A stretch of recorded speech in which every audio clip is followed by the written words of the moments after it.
और मेरी गाड़ी को हाथ कैसे लगाया तुमने? नमस्ते साहब। साहब मैंने सोचा कि मैं आकर के सीधा आपकी गाड़ी ही साफ कर दूं। वो आपको इसलिए नहीं बताया ताकि आपको कुछ प्रॉब्लम ना हो। लेकिन तुम क्यों मेरी गाड़ी साफ कर रही हो? मैंने गाड़ी साफ करने वाला लगवा रखा है, तुम्हारी कोई जरूरत नहीं है, जाओ यहाँ से। हाँ साहब, मैं ना हुकुम जी की बेटी हूँ। वो आपकी डेली गाड़ी साफ करते हैं ना आकर के, हुकुम जी, उनकी बेटी हूँ।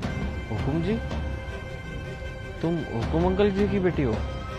जी साहब, वो साहब क्या है ना कि मेरे पापा की तबीयत बहुत ज़्यादा ख़राब हो गई।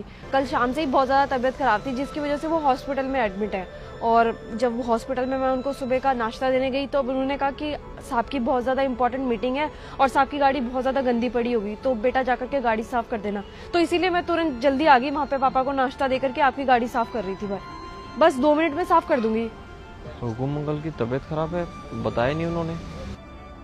कोई बात नहीं, एक काम करो, तुम घर जाओ और अपने पापा का ख्याल रखो। ये गाड़ी तो मैं किसी और से साफ करवा लूंगा। अरे नहीं नहीं साहब, मेरे को प्लीज गाड़ी साफ करने दीजिए ना, क्योंकि अगर पापा को पता चलेगा कि आपकी गाड़ी बिना साफ करे ही मैं वापस घर पर आ गई हूँ तो मेरे को बहुत गुस्सा करेंगे, क्योंकि उनको पता है कि आपको अपनी गाड़ी से कितना प्यार है। और मीटिंग जाते टाइम आप अपनी गाड़ी बिल्कुल साफ सुथरी चाहते हो, और साहब मैं साफ करके नहीं गई ना तो मेरे को पापा बहुत डांट सुनाएंगे और उनको भी टेंशन हो जाएगी, और इस हालत में उनको टेंशन देना मुझे सही नहीं लग रहा। आप वैसे भी 9 बजे ऑफिस जाते हो और अभी 9 बजने में तो 20 मिनट बाकी है ना साहब। मैं 10 मिनट के अंदर अंदर आपकी गाड़ी पूरी चमका दूंगी, आप प्लीज मेरे को 10 मिनट दे दीजिए। पक्का कर लोगी तुम साफ? हाँ हाँ साहब, मुझे इसमें कोई दिक्कत नहीं है। चलो ठीक है, जैसी तुम्हारी मर्जी। हाँ जी साहब, आप जब तक घर पे बैठिए, और साहब जैसी गाड़ी साफ हो जाएगी ना मैं आपको बता दूंगी। अच्छा, आपको पता तो है ना मैं कौन से फ्लैट में रहता हूँ? ये ऊपर 101 है ना, बस यहीं रहता हूँ। ठीक है, कर लीजिए आप।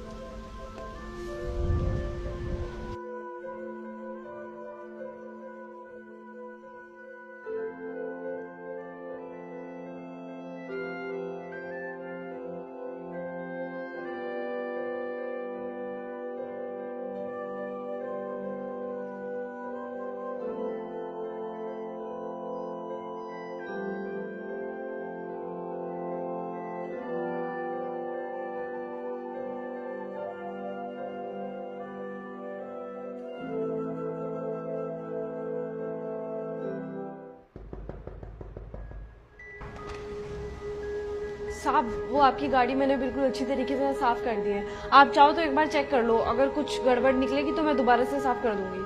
अरे नहीं नहीं, उसकी कोई जरूरत नहीं है। चलिए ठीक है। वो साहब, हाँ बोलो। आपसे एक बात कहनी थी। वो साहब, आपका मैं वॉशरूम यूज कर सकती हूँ? हाँ हाँ, आइए ना। जी थैंक यू साहब।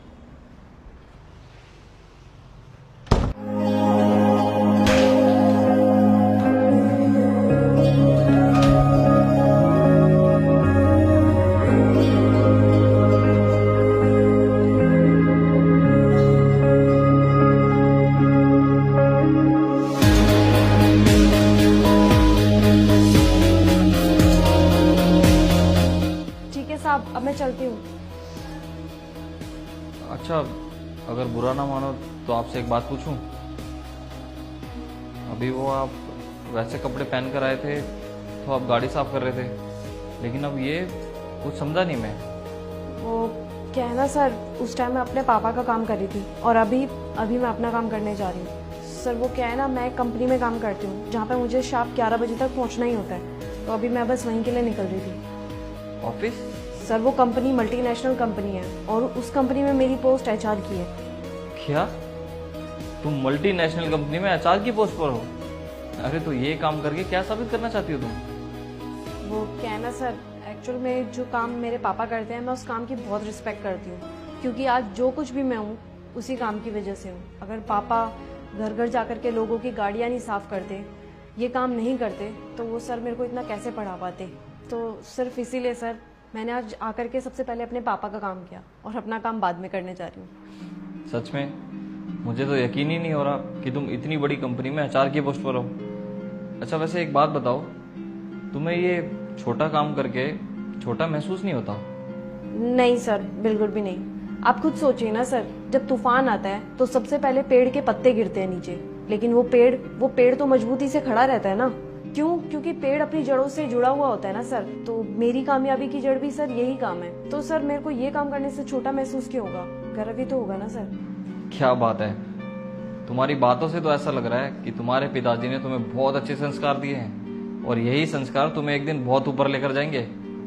बाकी तुम तो हो ही समझदार, और तुमसे मिलकर तो मुझे भी बहुत कुछ सीखने को मिला है कि कोई भी काम छोटा या बड़ा नहीं होता।